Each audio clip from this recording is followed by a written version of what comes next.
lo que les va dando por la tarde, va Fernando, él va a entregarnos después que lo voy a repartir en un pendrive para que lo puedan llevar cada comunidad, uno por comunidad. Y la grabación que se está haciendo de audio y video, eso es muy pesado, entonces se va a subir al sitio de Rengo. Después les doy y de ahí ustedes lo pueden bajar, porque es imposible pasarlo a un pendrive, tiene que llevar varios, docenas de pendrive. Entonces, las hermanas lo van a subir al sitio de Rengo y después ustedes lo pueden, en cada comunidad, todos tienen internet, lo pueden bajar y lo usan para lo que quieran. Bueno, sé que el texto de Orígenes es exigente, pero justamente lo he elegido para ayudar a una reflexión un poco más profunda de la lección y de la teología del monacato primitivo, ¿no? O sea, ir más allá de quedarnos con una lectura superficial de la regla. Y tiene mucha influencia indirecta sobre San Benito. ¿Por qué camino es la influencia indirecta? Doble el camino. Por un lado, San Basilio, ¿no? Y por el otro lado, Casiano. Ambos netamente origenianos y que utilizan los métodos que Orígenes propone para la lectura y la reflexión.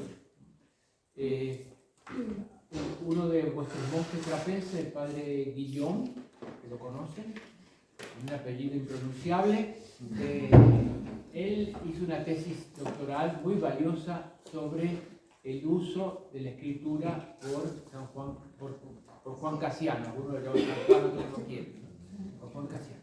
Entonces, vamos al párrafo 4. A ver,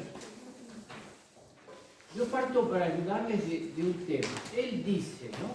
Vimos ayer, Orígenes dice, cantar es una expresión del espíritu, es decir, es entrar en nuestra vida espiritual y dialogar con Dios. Es una realidad interior el canto, no se queda con el tema del canto exterior, sino que lo transporta, lo considera figura de lo que sería una vida interior. Y en 4.1 habla de cantar y salmodiar. ¿En qué consiste cantar y salmodiar según lo que ustedes leyeron? No sé si llegaron ahí o no. Sí, como que salmodiar me parece que es con el cuerpo. Cantar es una acción del espíritu, digamos así, cordial del corazón. Y salmodiar es una acción del cuerpo. Y lo ideal es combinarlos, al espíritu y al cuerpo, que funcionen armoniosamente. Ese sería el ideal. ¿Esto está en la regla? A ver. Que la mente concuerde. Claro, está en la regla. Por eso yo digo que se adelantó, ¿no? Se adelantó en el tiempo y temas que después encontramos en la regla, él ya nos propone. Si quieres, al final de 4.1 dice, si quieres llegar a comprender la diferencia entre cantar y salmodiar, considérate a ti mismo en tanto que separado del cuerpo y comprende el cantar.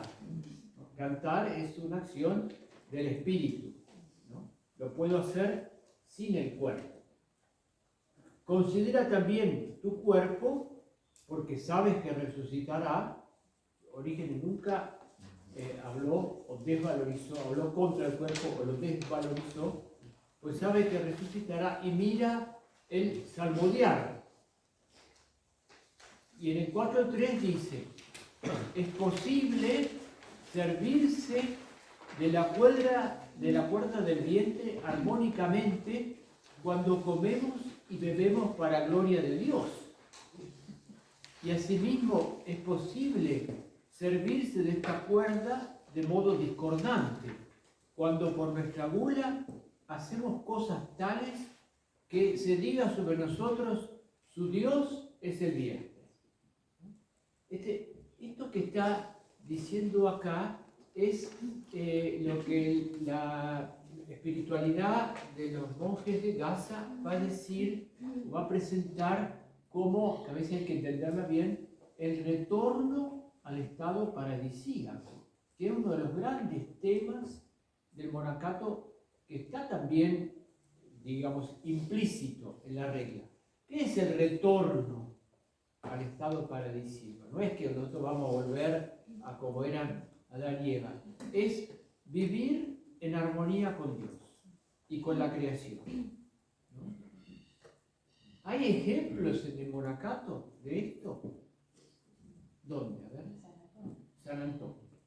San Antonio, cuando estaba en la montaña interior, pidió una asada y pidió unas semillas. La hermana Carolina le prestó algunas.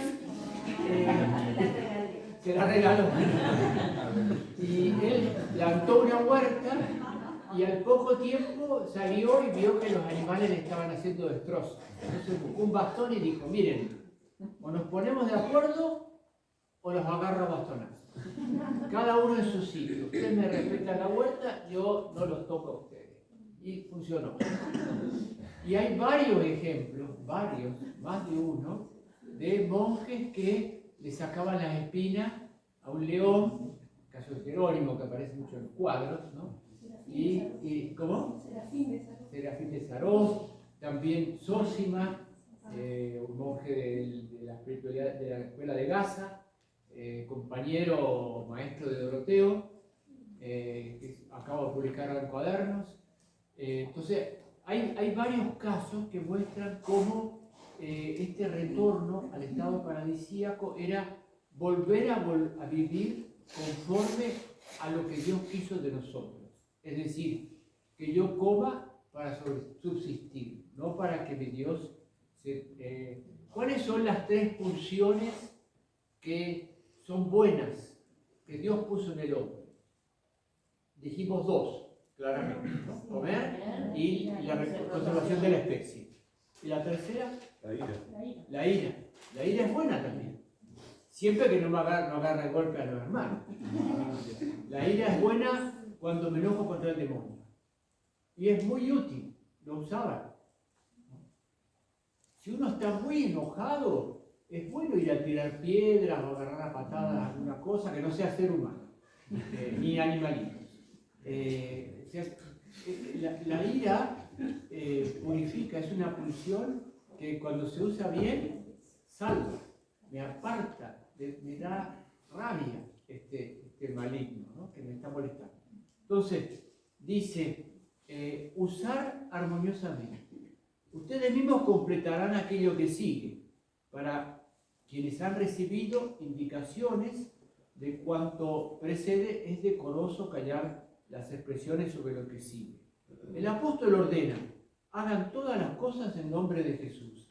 Esto es muy bueno porque ¿qué hace acá Orígenes? Evangeliza el Antiguo Testamento. A la vida monástica, eso me enseñó un laico, padre, tienen que evangelizar la vida monástica. Ustedes usan mucho la catequesis, saben mucho de catequesis, pero tienen que evangelizar. Porque él me decía, nosotros a los pobres los catequizamos, pero ellos nos evangelizan, ¿no?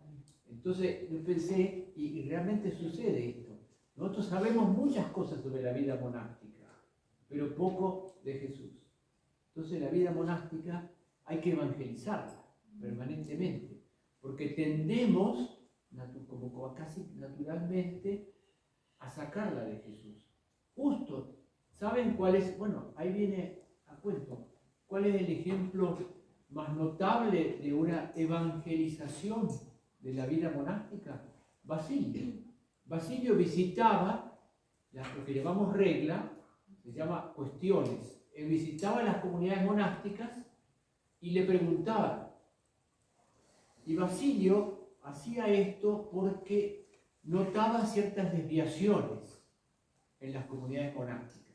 Por ejemplo, exaltar la ascesis, exagerar los ayunos, darle demasiada importancia a determinados temas que no eran propiamente evangélicos. Entonces, él, cada pregunta que le hacían, siempre que le era posible, evangelizaba. Contestaba con un texto o del Evangelio o del Nuevo Testamento preferencialmente. Es decir, realizaba una evangelización de la vida monástica. Esto que propone acá Orígenes es muy valioso. Hagan todas las cosas en nombre de Jesús. Si no es claro el nombre de Jesús, paren. Vamos a ver qué pasa acá, ¿no? Por esto, dice, hay que comprender que la Escritura ha dicho cantar a Dios sobre las cosas mejores. En cambio, salmodiar a su nombre en referencia a salmodiar por medio del cuerpo, como se ha demostrado. Entonces, canto con el espíritu, salmodio con el cuerpo, todo en el nombre de Jesús. Y está bien que muchas veces nosotros en la liturgia de las horas movilizamos también un poco el cuerpo para que no haya discordancia. Que la mente concuerde con el cuerpo es una propuesta muy clara en la regla de San Benito. Párrafo 5. 1. En atención al instrumento del salterio, consideremos un tercer mandato. Primer mandato, cantar. Segundo, salmodiar. Tercero, ¿qué nos ordena la palabra? La palabra, cuando aparece con mayúscula, es porque él está pensando en Jesús. El verbo, ¿no? Nosotros decimos el verbo. Verbo, logos, en el término griego, dicen los especialistas que es una mala traducción de logos. Porque verbo en nuestra lengua es verbo. Moverse, actuar. Y palabra es un poco más exacto, ¿no? Van a ver que en el diccionario para América del Sur se puso finalmente palabra, ¿no? Que es lo más correcto. ¿Qué nos ordena la palabra? Preparen el camino para aquel que ha subido hacia el occidente. Su nombre es el Señor. ¿Qué nos ordena la palabra? Él atribuye un texto de los Salmos a Jesús. ¿Es correcto esto? ¿Por qué? Porque como que es como la lupa para... Sí. Porque los Salmos nosotros los leemos siempre desde Cristo. Es cristológico. El salterio para nosotros, si no, no sería cristiano. Sería un salterio judío, ¿no? Sin dejar de lado que tiene un fundamento judío. La lectura, el canto, es cristológico. Entonces, ¿qué ordena la palabra? ¿Qué ordena el verbo? Logos. Preparan el camino para aquel que ha subido hacia el occidente. Su nombre es Señor. Y acá, Orígenes nos va enseñando lo que después vamos a encontrar en Guigo. ¿Cómo comprendo lo que dice el Salmo? ¿Qué hace para comprender el Salmo? De otro texto de la Escritura. ¿Qué es lo que dice aquí? ¿Me ayudo? ¿Qué es lo que hizo, por ejemplo, claramente desde el principio, la Biblia de Jerusalén? Todas esas cuestiones que dice, ay, uno tiene un acostado, son textos para comprender el texto que estoy leyendo. Algunos me van a ayudar más, otros menos, ¿no? Pero es eso lo que propone Guigo en la meditación. Leí, por los puros de corazón, busco meditación en otros textos. Es un eco de lo que ya Orígenes proponía. ¿Y qué usa acá? Isaías. Quiten las piedras que están en el camino, preparen la vía para mi pueblo. Y tomando ejemplo de esto, pasaré a la que me parece ser la explicación del texto que tenemos delante, que me será concedida conforme a sus oraciones. Siempre dice, y esto es bueno recordarlo, que necesita la ayuda de la oración de la comunidad. La lección necesita la ayuda de la gracia, del Espíritu y la oración de la comunidad.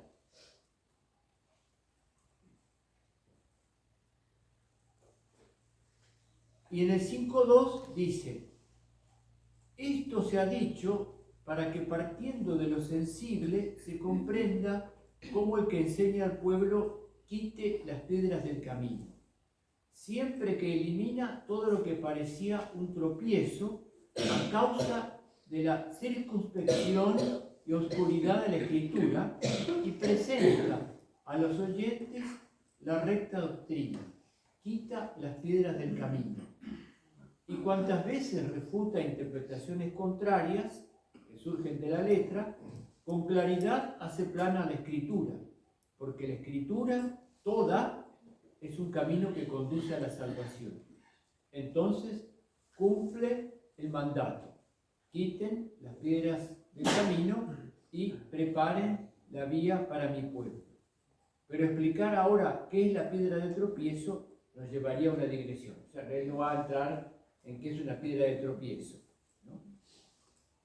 Y vamos al 5.4. Voy un poquito rápido porque si no... Este 5.4 es una pequeña gran maravilla, ¿no? ¿Qué significa preparar el camino para aquel que ha subido hacia el occidente? Acá el hermano Javier me dijo, pero me cambió el salterio. No es que me cambió el salterio, sino que Orígenes tiene una versión que él utilizaba en 6 columnas, ¿no? Tenía una en hebreo, una en griego y varias otras traducciones. Es decir, él podía ir viendo lo que aparecía en cada uno de estos textos y hacía sus opciones. Occidente, ¿no? Muchas veces es visto por los orientales como lo opuesto a Oriente, de donde viene la salvación, ¿no? Entonces, el que busca un camino en ti, no solo para habitar, fíjense, acá está diciendo algo muy importante, no quiere solo habitar, porque no te prometió esto solamente, sino también para pasear dentro de ti. Es decir, Dios quiere espacio adentro nuestro. Nosotros le decimos habitar, pero usted tiene su cuartito y de ahí no se le mueve. O sea, lo tenemos, y si es posible, uno le pone llave al cuartito, para que no me esté haciendo lío, ¿no? Entonces, él dice, no, pasear dentro de ti, ¿no? Por tanto, busca un camino para pasear dentro de ti. Fíjense, buscan, o sea, estas humillas son muy importantes porque están en griego, entonces es lo que él piensa y dice en su lengua original. Busca un camino para pasear dentro de ti, como busca en ti una casa para habitar en ti. Las dos cosas. Quiere casa, pero no me lo encierro. Quiere camino para pasear. No camino para mirarlo. Se quiere pasear. Cuando dice pasear, es que va a estar haciéndonos un desastre adentro, ¿no? Por consiguiente, construye una casa para el Señor. Esfuérzate por comprender espiritualmente, como espiritual lo que dice el profeta, y decirlo con una disposición semejante a la suya. Acuérdate, Señor, de David, de toda su mansedumbre, como ha jurado el Señor, ha prometido el Dios de Jacob. Si subiré sobre el cobertor de mi lecho, si daré sueño a mis ojos y adormecimiento a mis párpados y descanso a mis sienes, hasta que encuentre el lugar para el Señor, una carpa para el Dios de Jacob. No dormirás hasta que encuentres un lugar para el Señor, donde le construirás una casa. Busca, entonces, primero lo que ha prometido. Habitaré en ellos. No des sueño a tus ojos, ni reposo a tus párpados, hasta que prepares un camino para Él, hay que construir la casa y preparar el camino. ¿Qué significa preparar un camino? Construir la casa está claro, ya lo dijo. El Señor camina sobre lo que es puro. El Salvador celebra una fiesta en un lugar limpio. Limpia tu lugar del mismo modo que lo hacen los ricos. Cuando los ricos tienen un lugar de paseo en sus casas, se toman algunas disposiciones para prepararlo. Barrerlo, limpiarlo, regarlo, hacer el lugar de paseo más agradable al dueño. Así también tú comprendes que tienes en ti mismo lugares de paseo. Acá combinó, mire, es una maravilla, teológica y bíblicamente combinó casa, lugar de paseo, purificación. Los tres temas. El Señor quiere una casa en la cual yo habite. Esa casa quiero que tenga lugares de paseo y que los lugares de paseo estén limpios. Es toda una propuesta para que en nosotros todo lo maneje el Señor. O sea, nuestra realidad es una realidad que maneja el Señor.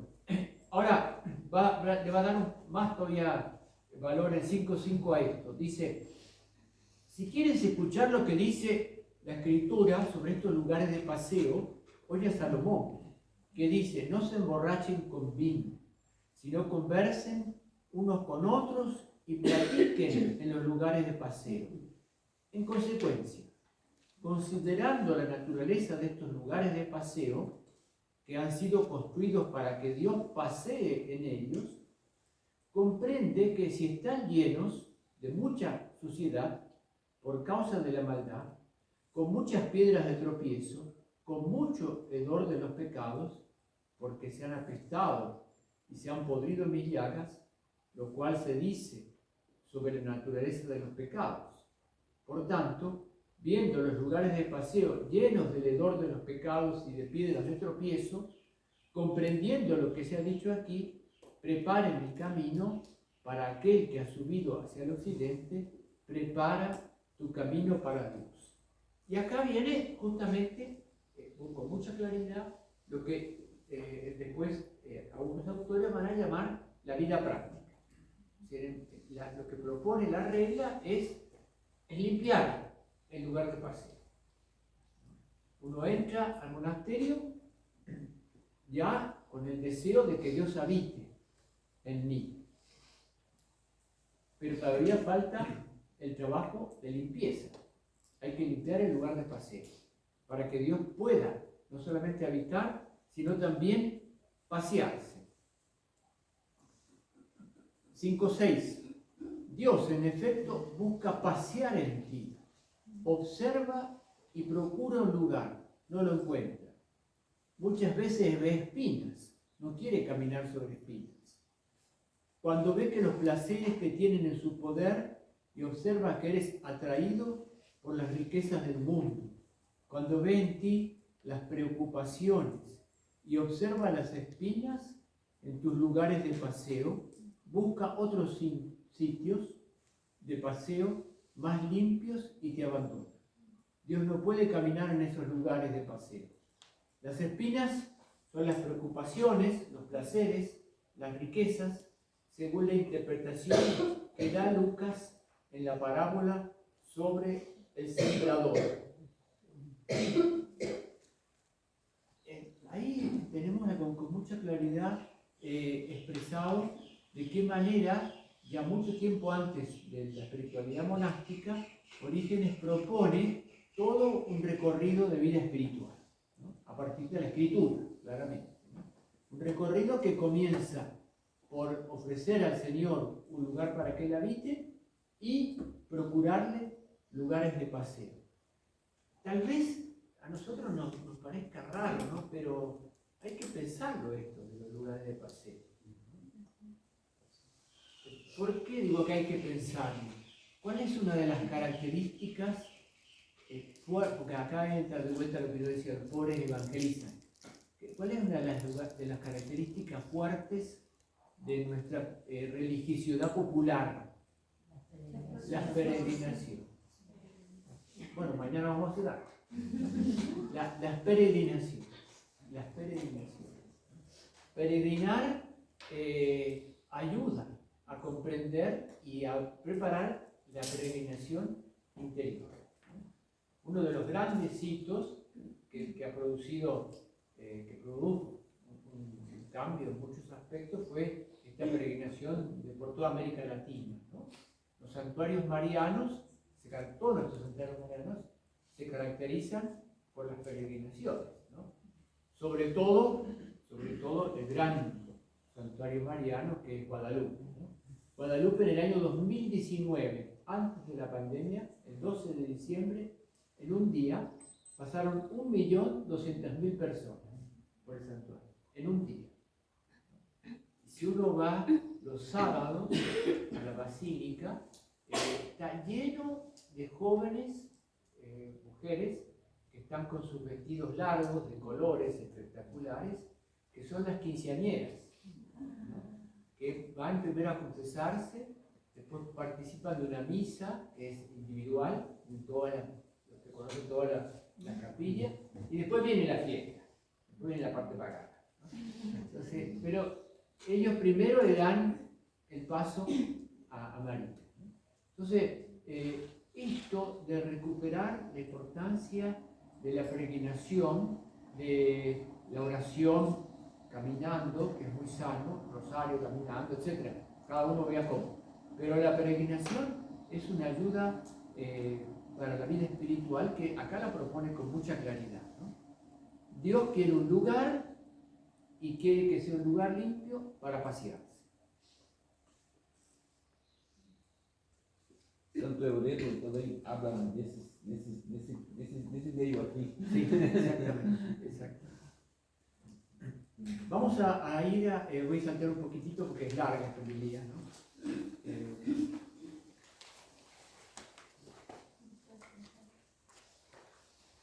Vamos al 7.1.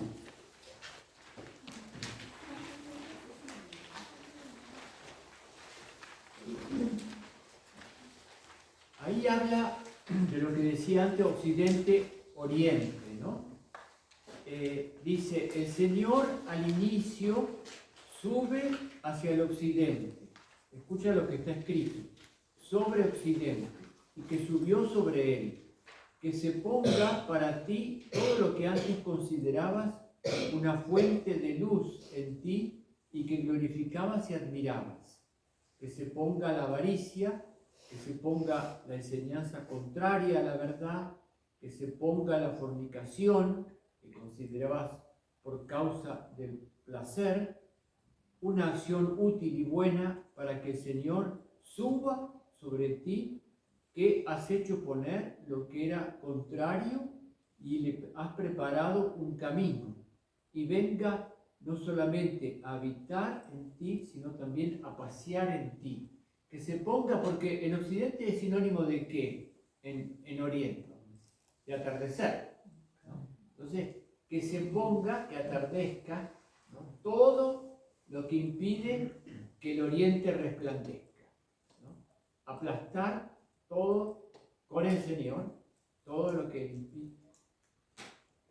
Bueno, uno dice, ¿dónde está esto? Dale importancia al valor atardecer, amanecer. Bueno, sí, vamos por partes.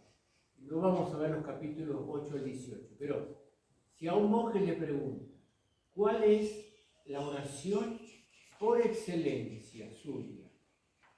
¿Qué va a contestar? La vigilia. No hay duda. Esa es la oración del monje y de la monja, ¿no? Ya sea que la hagan a la madrugada o a última hora de la noche, como hacen algunos monasterios en distintos lugares. La oración de vigilia es la específica, la nuestra, la que hay que cuidar, ¿no? Ahora, cuando llegamos a la oración que ya tiene una tradición judía, que es la de laudes y la de vísperas, que eran las oraciones del amanecer y del atardecer, los salmos cantan justamente el amanecer. El Benito elige salmos que revelan con fuerza el oriente triunfa. la noche se cae, ¿no? También en la vigilia. El oriente triunfa, la noche se cae. O sea, todo este juego está presente, ¿no? Y hay que valorarlo. Sobre todo los monasterios que podemos, porque estamos en un lugar, la ciudad es mucho más complejo, ¿no?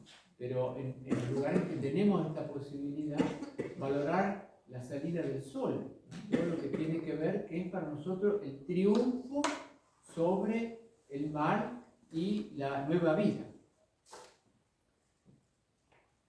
7.2. Preparen el camino a aquel que ha subido hacia occidente, su nombre es Señor. Exulten ante el Padre de los huérfanos y el juez de las viudas. ¿Acaso Dios es Padre de todos los huérfanos? ¿También de los paganos y malos? Hay huérfanos perversos, que ciertamente son huérfanos, pero viven mal. ¿Acaso Dios es juez y juez de todas las viudas? Porque Dios, está escrito, es Padre de los huérfanos y juez de las viudas. Sin embargo, ¿cuántas son sin duda viudas, pero viven la viudez de un modo indigno? Sin embargo, si comprendes de qué padre debes ser huérfano, si entiendes de qué marido debes desear la muerte con ánimo digno, verás cómo Dios es Padre de los huérfanos y de las viudas. Y acá va a ir apareciendo el tema de lo que yo les decía, el antiesposo. Se va a empezar a delinear. Y él parte de un texto del Nuevo Testamento, 1 Juan 3:8. Todo el que comete el pecado es engendrado por el diablo. Por eso, el Salvador, como está escrito en el Evangelio, dice sobre los pecadores, le decía a los judíos, ustedes tienen por padre el diablo y quieren cumplir los deseos de su padre. Este que he llamado padre, el diablo, tu padre, si pecas, que muera. Pero ¿cuándo muere? Sino cuando tú mueres. Pues tan grande es la diferencia para ti. Si muere para ti, cuando no viva para ti, aunque parezca vivir para otros. ¿Cuándo muere el diablo en nosotros? Exacto. En el bautismo. En el bautismo muere, ¿es verdad o no? Sí, sí muere. Después tendré que luchar. Este es un punto también muy valioso para nosotros, ¿no? Que tenemos que no perderlo de vista. No estamos inciertos sobre si Cristo triunfará o no. Ya triunfó. ¿Dónde triunfó? En la cruz. En la cruz triunfó. No es un partido de fútbol donde no sé si va a terminar ganando uno u otro. Ya triunfó.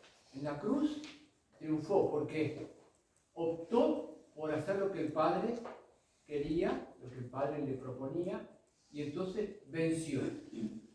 Ese triunfo es definitivo. Ahora, el diablo, entonces, ahora juega partidos de fútbol en segunda o tercera división, que somos nosotros. Juega contra nosotros. Pero ya está descendido. Ya perdió. Entonces, como está muy enojado y perdió, busca contrincantes de otra categoría. Que sea más fácil ganar. Y somos nosotros. Esa es la realidad. Nosotros todavía estamos luchando con la ayuda de Cristo para vencer. Pero Él ya lo venció. Entonces ya no tiene más el poderío absoluto. Aunque a veces pueda parecer lo contrario. Pero siempre va a estar jugando contra alguien que es más débil, ¿no? Y al cual Cristo está ayudando. Estimularé esto con lo que dice el admirable Pablo, que yo les dije, ¿no? Sobre el diablo. Dios pronto aplastará a Satanás bajo los pies de ustedes. Satanás ya no existe para mí. Satanás es aplastado por mí cuando yo no peco más. Cuando yo no acepto hacer lo que Él me propone. Ahí ya, listo. El triunfo, alguien preguntaba, ¿no? Así, la hermana entrando, preguntaba cómo es el tema, ¿no? El triunfo es cuando yo cuando yo acepto la propuesta. Para el triunfo de Satanás, ¿no? Y mi victoria es cuando yo no acepto la propuesta. Para que sea aplastado finalmente bajo nuestros pies y no nos irrite como enojándose contra nosotros, ¿ven? Invoquemos a aquel que lo aplasta, para que también ahora lo aplaste. Esta es una sutileza teológica, es la actualización del misterio. Cuando yo siento que me va a aplastar, ¿qué hago? Actualizo. Nosotros, porque este es un punto clave en nuestra vivencia cristiana, nosotros representamos los misterios, los actualizamos, porque si no sería teatro. Nosotros no volvemos a hacer lo que el Señor hizo, actualizamos lo que Él hizo. Actualizamos lo que Él hizo. Por eso hay que tener mucho cuidado ahora en todas estas propuestas nuevas que nos están haciendo desde la teología sacramental, ¿no? Para redescubrir cuándo en el sacramento de la Eucaristía actualizo lo que el Señor hizo. Bueno, está la liturgia de la palabra, no digo la liturgia. Exactamente, en la epíclesis. Lo que llamamos nosotros en la teología transustanciación no es en las palabras, es en la epíclesis, ¿no? ¿Por qué? ¿Por qué lo tenemos más claro ahora? Porque hay plegarias eucarísticas que no tienen las palabras de la última cena. No las tienen. Hace poquito hubo un congreso, un simposio, ¿no? Sobre este tema, hace poquito, unos años. Y eso es muy, muy bueno porque nos ayuda a comprender que el Espíritu convierte nuestras ofrendas en el momento en que yo invoco su acción. Y después yo recuerdo y actualizo las palabras. Porque durante mucho tiempo hubo, y por eso todas las plegarias eucarísticas actuales tienen la epíclesis. Y la plegaria antigua, romana, que era un poquito más difuso, propone la epíclesis cuando vamos ya para las palabras. Esto nos ayuda justamente a comprender que cada vez, dice Orígenes, que yo invoco el nombre del Señor, se actualiza en mí la salvación. ¿No? ¿Cómo empezar? Bueno, la tradición monástica en esto es clarísima. ¿Cómo empieza nuestra liturgia de las horas? Todas las horas. Incluso, bueno, aquí dice de otra manera, pero también del mismo modo, con la invocación del nombre del Señor. Ven en mi auxilio. ¿Quién trata este tema específicamente antes que Benito? Casiano lo trata, el tema específicamente, ¿no? A Benito le encantaban las conferencias. Si le hubiéramos preguntado hoy qué elegiría usted, no, conferencias. Conferencia era su libro preferido, ¿no? Iba así. Entonces, yo creo que es muy importante esto que propone acá Orígenes, que en nuestro combate con el diablo que viene a molestarnos a nosotros porque perdió ya el partido principal, está luchando por el tercer o cuarto puesto, digamos así, ¿no? Con suerte. Entonces viene a molestarnos. ¿Cómo actualizo? Ven en mi ayuda. Actualizo el triunfo de Cristo. Lo enloquece, dijo un místico, lo enloquece y uno le recuerda que perdió el partido principal. Lo pone loco. Es decir, sí. Pero padre, no sé, a mí me viene mucho lo que es la visión de Leo XIII, ¿no? Cuando él escucha y ve que el diablo le pide 100 años a Dios, Sí. para derrotar a Cristo, desafía a Cristo y para derrotar la iglesia. Entonces es como si estuviéramos en ese periodo, pero ahora, si yo tengo claro el problema, pero ¿qué pasa con la decadencia de la fe de mis hermanos, de los de aquí, de los de allá? El diablo se ha montado encima a toda la gente. Eso nosotros no podemos tenerlo tan claro así. Nosotros vemos una realidad que nos duele, que puede ser que a lo mejor sea muy terrible, pero no sabemos qué está pasando dentro de cada persona. Porque tal vez lo que yo creo que habría que mirar más hoy es que sí, la apariencia nos muestra una situación de pecado muy grave, ¿no? Pero por otra parte, hay mucho sufrimiento. Es un mundo que tiene un gran sufrimiento. Y detrás de ese sufrimiento, muchas veces, sobre todo cuando uno puede acercarse pastoralmente, descubre una necesidad muy grande de la fe.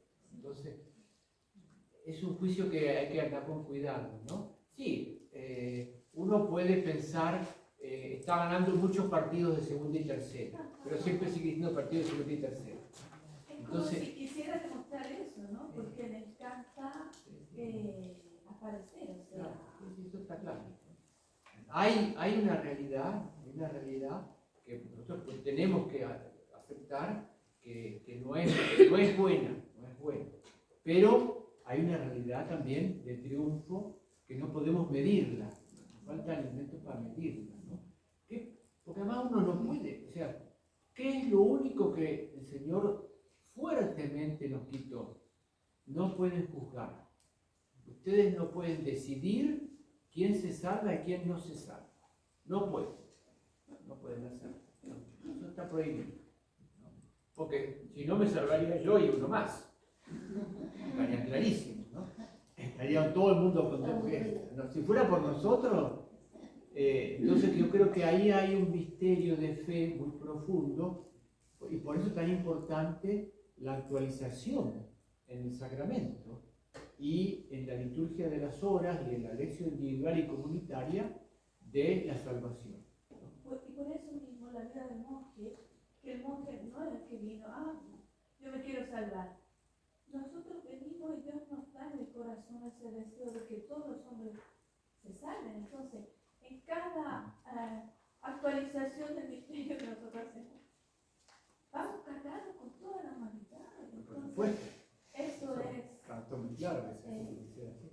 Sí, el hecho de que uno sabe que lo que estamos haciendo cada día, aunque sea poco y no muy conocido y sin gran ruido, es el beneficio personal de toda la comunidad y toda la humanidad, ¿no? Tiene la triple realidad. Si no, no tendría sentido, ¿no? Sería algo así como una especie de misantropía, ¿no? Sí, yo me dedico a mí mismo, ¿no? Entonces, bueno, esto es importante, la actualización que propone. Y 7.4 lo aclara un poquito más. Dice, puede esperarse en efecto que el diablo se enfurezca, levante la cabeza como un dragón, nos amenaza para atacarnos de muchas formas, pero el Señor dispersará sus propósitos. Lo que tiene que ser muy fuerte en nosotros es la certeza, porque ese es el punto de partida, del triunfo. Eso no se puede dudar. Y a mí me llama la atención que en general todas las grandes obras de arte durante muchos siglos muestran al Señor triunfante. Luego el diablo es aplastado por el justo por obra de Dios y es aplastado bajo los pies del justo que lo pisotea, no solo porque ha recibido el poder para pisarlo, sino porque también se sirve del poder, o sea, lo usa. El Salvador ha dicho, les doy el poder de caminar sobre serpientes y escorpiones, sobre todo el poder del enemigo, y nada de ningún modo les dañará. Este es otro de los textos claves en el monacato. Y el monacato primitivo nosotros lo tenemos también en los domingos, ¿no? Salmo 90, no sé si ustedes lo saben. El Salmo 90 que día lo tiene. Bueno, mejor todavía. Entonces, ese salmo responde a su pregunta. Entonces usted se realiza cada día pisando. Pisotear al maligno es nuestra realización más plena. Bueno, a veces nos va a pisotear a nosotros, pero siempre confiamos. Si nosotros somos realmente discípulos de Jesús, hemos recibido este poder. No todos los que han recibido ese poder se sirven de ese poder. Hay cristianos que no lo están usando. Pero bienaventurado quien ha recibido el poder y se sirve de él caminando sobre serpientes y escorpiones y sobre todo el poder del enemigo. Ánimo entonces, nada de ningún modo les dañará. Si se ha comprendido cómo el diablo es aplastado por el justo, aunque por otro hombre no sea aplastado, cuando éste todavía es injusto y no merece que el diablo sea aplastado por Dios por medio de él y caiga bajo sus pies, se entenderá también que el diablo, siendo padre, muera. Pues es necesario, fíjense, convertirnos en huérfanos del diablo. Tenemos que ser huérfanos del diablo. Y después va a decir, viudas del diablo. Esta es una sutileza de esas que uno dice, tiene muchas de estas cosas de origen, ¿no? Parece, nuestra meta es ser huérfanos del diablo, ¿no? Esa es la meta que uno tiene que tener también cuando entra al monasterio, ¿no?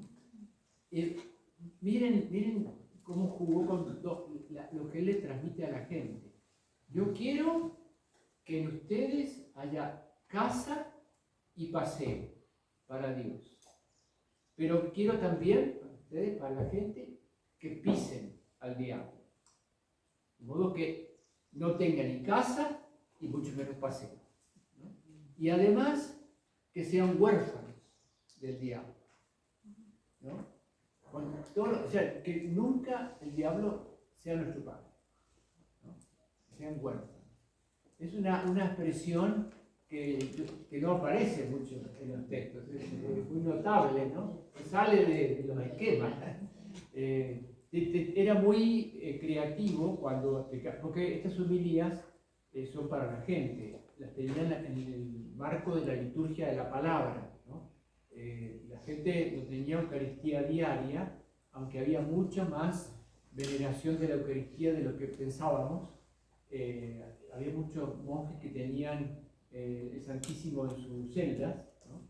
Y comulgaban, pero no había Eucaristía diaria, no era ni siquiera actualmente en ritos orientales, pero sí había liturgia de la palabra, ¿no? Leían ampliamente la palabra, la gente tenía más capacidad de escucha que hoy en día y la comentaban también.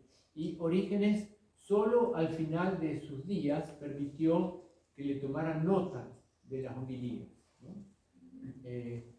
Ellos no preparan las homilías, ellos leen, van leyendo la escritura, van leyendo otros comentarios, etc.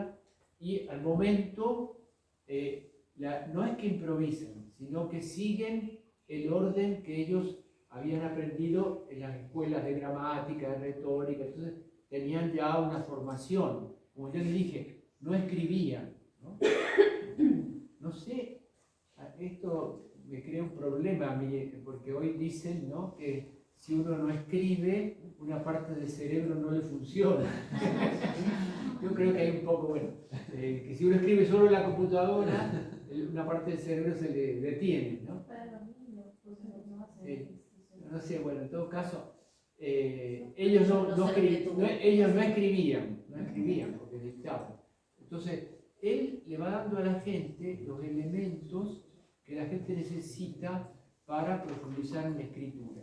A mí lo que me llama la atención muchas veces es cómo él va siguiendo un hilo, porque él dijo, armonicemos canto y salmodia. Armonicemos después, que sería armonizar espíritu y cuerpo, ¿no? Armonicemos vida interior para que Dios camine, habite, esté en nosotros, y por otro lado, pongamos los medios para quedar huérfanos del diablo, que no tengamos al diablo como padre. Es todo un movimiento, una reflexión que nos invita. Entonces yo lo que siempre estoy proponiendo, pero no es tan fácil en último tiempo, es no se esquematicen con la lección. Abran, vuelvo a decir, no cierren, o sea, las posibilidades son muy amplias, ¿no? Claro, inicialmente sí hay que dar, como hacía Guigo, le daba unas indicaciones, porque si no puede ser desastroso. Pero después ¿cuál sería, con esto termino, cuál sería el método, el medio más apto para profundizar en la Sagrada Escritura? Lo que él propone, actualizar la presencia de Cristo. Actualizar la presencia de Cristo. Ese sería el tema. Dejarnos evangelizar. Yo hay cosas que sé. Yo sé, por ahí sé muchas cosas. O conozco. Uno aprende, ¿no? Pero hay que permitirle a Jesús que evangelice. Que venga y me diga, bueno, mire, usted sabrá muchas cosas, pero de esto ni idea tiene, ¿no? Entonces hay que entrar en ese camino de evangelización. Mañana vemos la última parte, que básicamente lo que tiene interesante es que propone el otro aspecto. Así como hay que pisar al diablo y por tanto ser huérfanos del diablo, hay que ser viudos o antiesposas del diablo, que es ir más profundo, porque es ir a una relación esponsal. Relación esponsal yo puedo tener solo con Dios. Con el diablo no hay relación esponsal posible. Ahí hay que mandarlo a otra parte. Gracias, hermanas.